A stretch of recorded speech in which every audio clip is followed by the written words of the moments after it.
In this video, we take a look at the Seventh Pay Commission. This has boggled the minds of many people, and many people are unable to understand this Seventh Pay Commission. And we examine the pay Commission in this video, and we are going to try to make you understand what it is.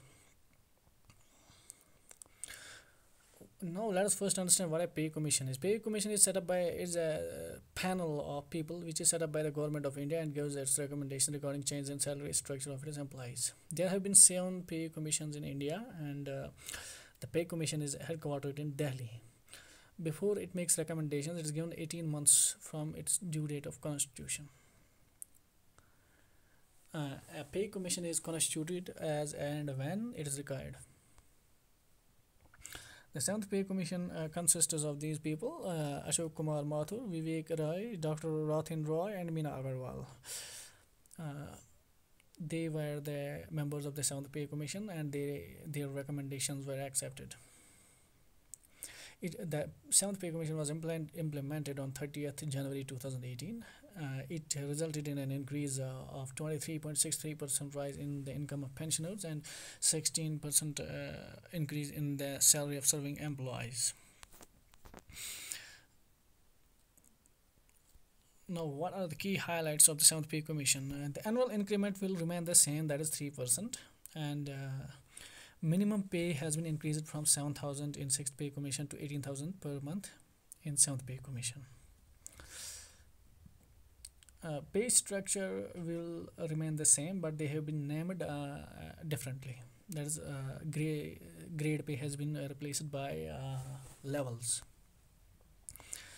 Now let's come to what has happened to the house rent allowance. House rent allowance was paid at the following levels in the 6th Pay Commission. It was 30% for X class Ts or A class Ts, which have a population of 50 lakh and above, and 20% for Y or B class Ts, and 10% for Z or C class Ts. Y or B class T has a population of 5 to 50 lakh, and C class T has a population of below 5 lakh. Now, in the 7th Pay Commission, the rates are as follows: 24% for X, it has been reduced by 6%. 16% for Y, it has been reduced by 4%, and 8% for Z categories of Ts, it has been reduced by 2%. So there has been an overall reduction in HRA in the 7th Pay Commission.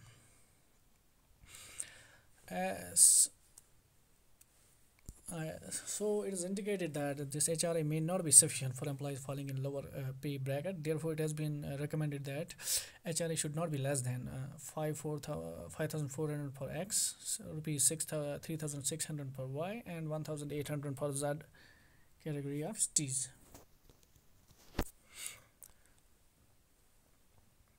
This floor rate has been calculated at 30%, 20%, and 10% of the minimum pay of 18,000. That is according to class 6th Pay Commission. The 7th Pay Commission has also recommended that the HRA will be increased to 27%, 18%, and 9% when DA crosses 50%, and to 30%, 20%, and 10% when DA crosses 100%.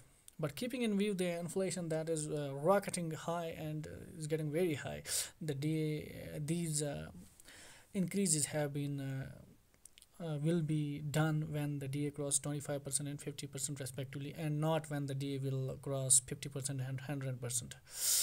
So they will be given sooner. What happens to the DA after a pay commission? It becomes 0 after a pay commission. It rises by about average of 4 to 5% each year, and now it is 21%.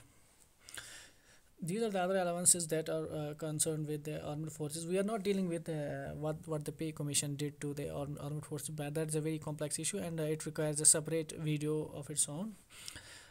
We'll focus on in this video only on civil posts. So let's these are the allowances that are given to the armed forces: Yachan allowance, dress allowance, staff location allowance. And this staff location allowance has come into existence by combining these allowances, that is Sundarban's allowance, travel area allowance, and special compensatory remote locality allowance.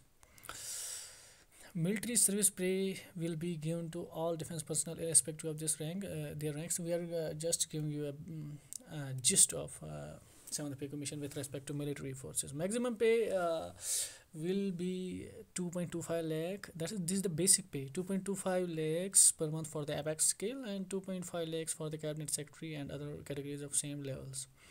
Fitment factor will be 2.57 and it will be 2.62 for higher levels. Let's again take the example of a teacher. We have also taken the example of a teacher in our video entitled as understanding the pay levels and pay structure.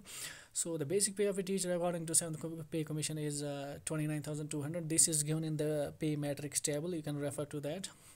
Level is 5. HRA is 16% of the basic pay, which is 4,672. Medical allowance is 300. This is the fixed medical allowance. Transport allowance is 5% of the basic pay, that is 29,200 is equal to 1,460. So DA is 21% of the basic pay, which is 6,172. All of these allowances when summed up with the basic pay, the salary becomes 41,764 for a teacher. Thank you.